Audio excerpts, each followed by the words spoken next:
अगर आपने किसी को ये कहना है कि मैं बाज़ार जाऊँगी, मैं गाना गाऊँगी, आप ये करोगे, आप बाज़ार जाओगे या आप खेलने जाओगे, तो किस तरह से कहेंगे इन सेंटेंसेस को इंग्लिश में?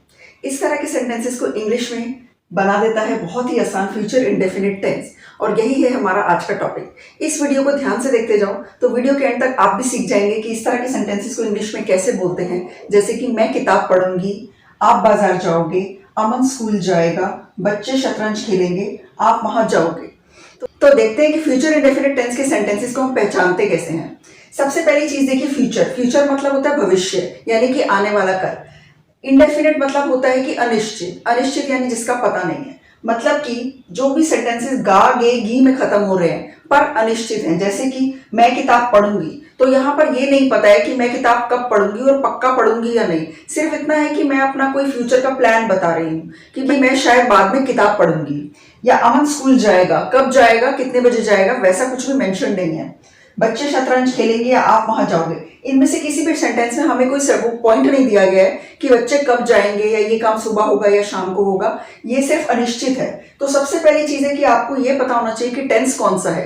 अगर आपने टेंस को गलत पहचान लिया तो आपका इंग्लिश में उसका ट्रांसलेशन हमेशा ही गलत होगा। तो मैंने एक और वीडियो बनाया था टेंसेस, जिसमें मैंने 12 के 12 टेंसेस को पहचानने के तरीकों के बारे में बताया है। अब देखते हैं कि फ्यूचर इंडेफिनिट टेंस के जो सेंटेंसेस हैं उसको हम इंग्लिश में बनाते कैसे हैं।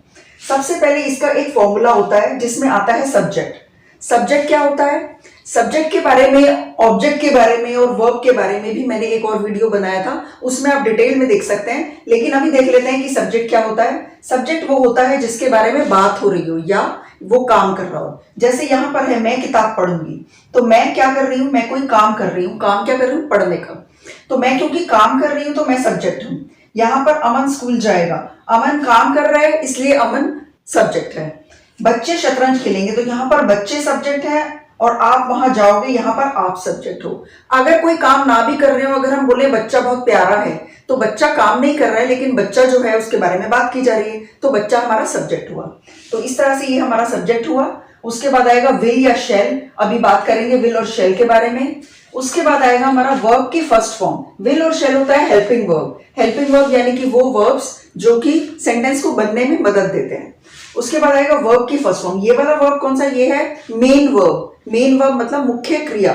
मुख्य क्रिया कौन सी होती है? कोई काम करना, जैसे कि पढ़ना, जाना, खेलना, जाना, ये सब हमारे काम है। सोना, गाना, रोना, हंसना, ये सब काम होते हैं। एक्शन वर्ब्स, इनको बोलते हैं मेन वर्ब। तो ये हो गया वर्ब, इसकी फर्स्ट फॉर्म। उसके बाद लास्ट में आएगा ऑब्जेक्ट।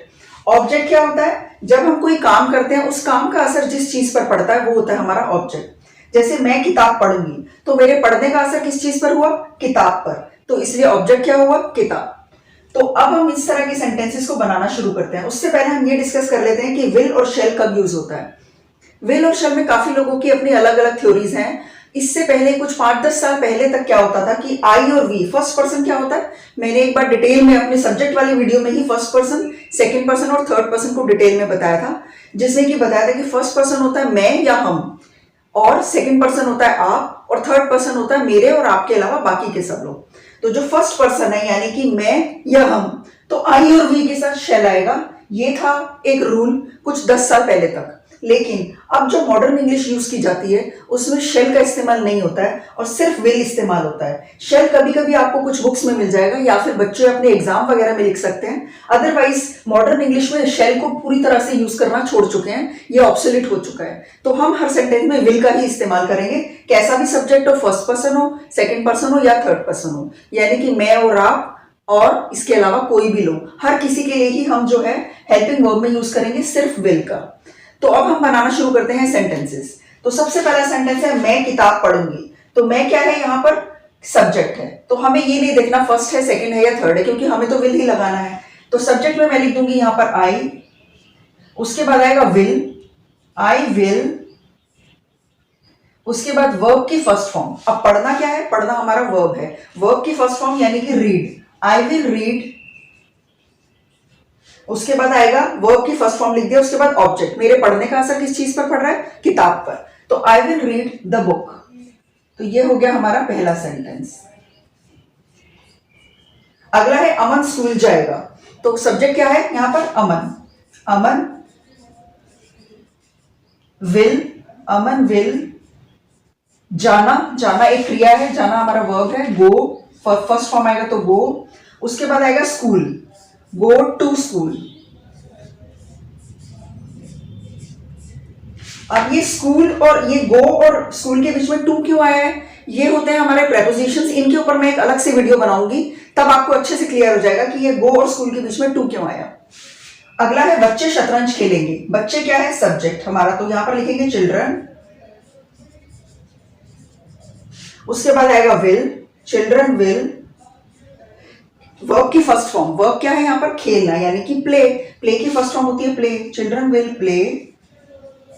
उसके बाद क्या खेलेंगे, क्या है ऑब्जेक्ट, किस चीज पर असर पड़ रहा है, chess, children will play chess, शतरंज को क्या बोलते हैं, chess, children will play chess. आप वहां जाओगे, आप यानी कि यू, तो यू हमारा सब्जेक्ट हो गया सबसे पहले, आप यानी कि यू, फिर आ गया विल, यू विल, उसके बाद आ गया वर्ब की फर्स्ट फॉर्म, जाना, जाना हमारा वर्ब है, तो अब हम लिखेंगे गो, यू विल गो। अब वहां, वहां क्या होता है, ऑब्जेक्ट आ जाएगा कि क्या, किस चीज पर असर पड़ रहा है वहां, यू विल गो देयर, तो देयर वहां को बोलते हैं there, you will go there. ये हो गए हमारे एक तरह के सेंटेंसेस, जैसे जिनको कहते हैं एफर्मेटिव सेंटेंसेस। एफर्मेटिव सेंटेंसेस वो होते हैं जिनमें नहीं का इस्तेमाल नहीं होता है और ना ही कोई सवाल पूछा जाता है, तो एफर्मेटिव सेंटेंसेस हो गए। अब हम करेंगे दूसरी तरह के सेंटेंसेस जिसको हम बोलते हैं नेगेटिव सेंटेंसेस। नेगेटिव सेंटेंसेस कौन से होते हैं, जिसमें हम ना का प्रयोग करते हैं। मैं आपको एग्जांपल देती हूँ, जैसे मैं बोलूं मैं किताब नहीं पढ़ूंगी, तो मैंने यहां लिख दिया मैं किताब नहीं पढ़ूंगी। अमन स्कूल नहीं जाएगा, तो मैंने बोल दिया अमन स्कूल नहीं जाएगा। बच्चे शतरंज नहीं खेलेंगे और आप वहां नहीं जाओगे। अब ये हो गए हमारे नेगेटिव सेंटेंसेस, क्योंकि हम ना का इस्तेमाल कर रहे हैं। इस तरह के सेंटेंसेस को बनाने का फॉर्मूला क्या होता है वो देख लेते हैं। इसमें हमें सिर्फ इतना चेंज करना है कि सब्जेक्ट प्लस विल या शेल जो लिखा था, उसके बाद आ जाएगा हमारा नॉट, नॉट, उसके बाद वर्ब की फर्स्ट फॉर्म प्लस ऑब्जेक्ट। तो हमें सिर्फ विल के बाद एक नॉट लगाना है, तो हम क्या लिखेंगे, मैं किताब नहीं पढ़ूंगी के लिए I will not read the book. Aman school नहीं जाएगा, तो अमन विल के बाद नॉट है, तो Aman will not go to school, यानी कि विल और वर्ब के बीच में। बच्चे शतरंज नहीं खेलेंगे, तो children will not play chess. आप वहां नहीं जाओगे, you will not go there. अब हम देखते हैं इंटेरोगेटिव सेंटेंसेस। इंटेरोगेटिव सेंटेंसेस कौन से होते हैं, जिनमें हम कोई क्वेश्चन पूछ रहे होते हैं। जैसे कि अगर मैं बोलूं क्या मैं किताब नहीं पढ़ूंगी, या फिर क्या मैं किताब पढ़ूंगी, क्या अमन स्कूल नहीं जाएगा, क्या बच्चे शतरंज नहीं खेलेंगे, क्या आप वहां जाओगे। इस तरह के सेंटेंसेस का मतलब है कि हम कोई क्वेश्चन पूछ रहे हैं। तो वो सेंटेंसेस कैसे बनते हैं उसका फॉर्मूला देख लेते हैं। WH सबसे पहले आएगा, WH फैमिली का कोई वर्ड, जैसे WH जैसे कौन, कब, कहां, कैसे, तो इनमें से जो भी वर्ड की हमें जरूरत है वो आ जाएगा। उसके बाद आएगा विल या शैल, जो मैंने आपको बताया था कि हमें सिर्फ विल यूज करना है। उसके बाद सब्जेक्ट, उसके बाद नॉट, नॉट अगर सेंटेंस में है तो हम लगा देंगे। उसके बाद वर्ब की फर्स्ट फॉर्म, और उसके बाद अगर सेंटेंस में ऑब्जेक्ट है तो ऑब्जेक्ट लगा देंगे। अब सेंटेंस बनाकर देखते हैं, इस फॉर्मूला को लगाकर सेंटेंस बनाकर देखते हैं। क्या मैं किताब नहीं पढ़ूंगी, तो अब क्या करेंगे, अभी WH के सेंटेंसेस मैं आपको नहीं बता रही हूं, अभी हम यहां से स्टार्ट करेंगे। क्या मैं किताब नहीं पढ़ूंगी, तो सबसे पहले लगाना है विल, विल, उसके बाद आ गया सब्जेक्ट, सब्जेक्ट क्या है आई, विल आई, उसके बाद नॉट, विल आई नॉट, फिर वर्ब की first form read, will I not read the book, will I not read the book, question mark. क्या अमन स्कूल नहीं जाएगा, तो इसमें भी सबसे पहले क्या आ गया, सबसे पहले आ गया विल, फिर आ गया सब्जेक्ट है अमन, विल अमन नॉट, उसके बाद आ गया verb go, will Aman not go to school. अगला है क्या बच्चे शतरंज नहीं खेलेंगे, तो विल चिल्ड्रन, उसके बाद not play chess, will children not play chess. क्या आप वहां जाओगे, तो इसमें हम नहीं का इस्तेमाल नहीं कर रहे हैं, तो हमें नॉट नहीं लगाना। तो क्या आप वहां जाओगे में सीधे आगे विल, विल यू, सब्जेक्ट क्या है कि सब्जेक्ट लगा दिया, विल यू के बाद हमको नॉट नहीं लिखना, उसके बाद हमें लिखना सीधे वर्ब की first form, will you go there, will you go there. अब मैं आपको बता दूं कि WH फैमिली वर्ड्स कहाँ पर इस्तेमाल होते हैं।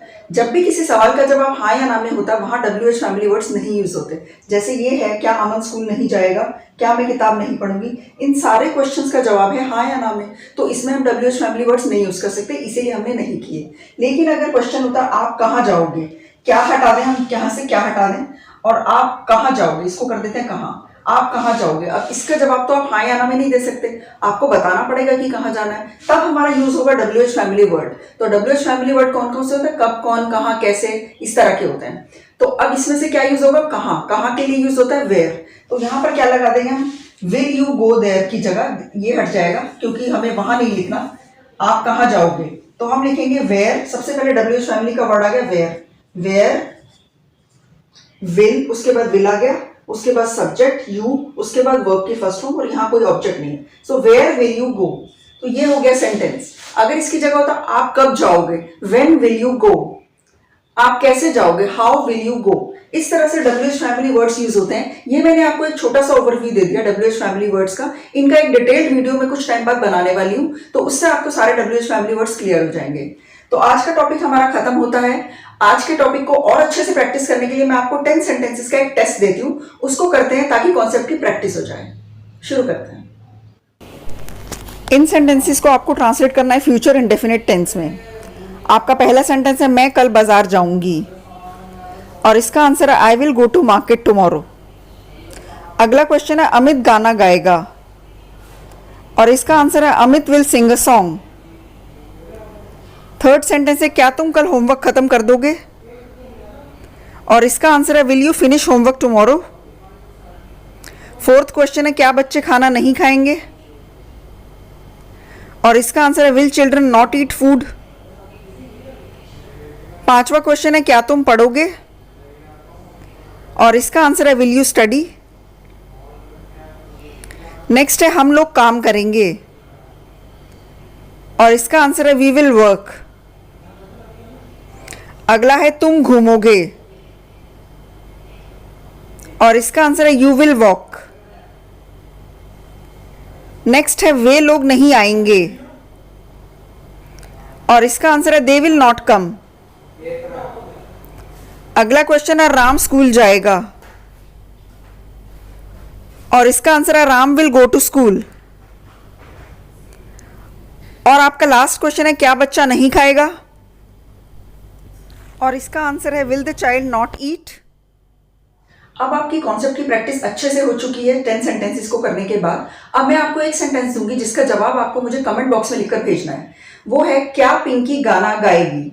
मैं एक बार रिपीट कर देती हूँ, क्या पिंकी गाना गाएगी। इसका जवाब आप मुझे कमेंट सेक्शन में भेजिए, फिर मैं आपको बताऊंगी कि आपका जो आंसर है वो सही है या गलत। ठीक है, तो आज के वीडियो से रिलेटेड और भी कोई डाउट्स या सजेशंस आप मुझे देना चाहें तो आप कमेंट बॉक्स में बता सकते हैं मुझे। वीडियो पसंद आया तो लाइक और शेयर जरूर करना, सब्सक्राइब जरूर करना ताकि आपका एक भी लेसन मिस ना हो। मिलती हूँ जल्दी अगले वीडियो में।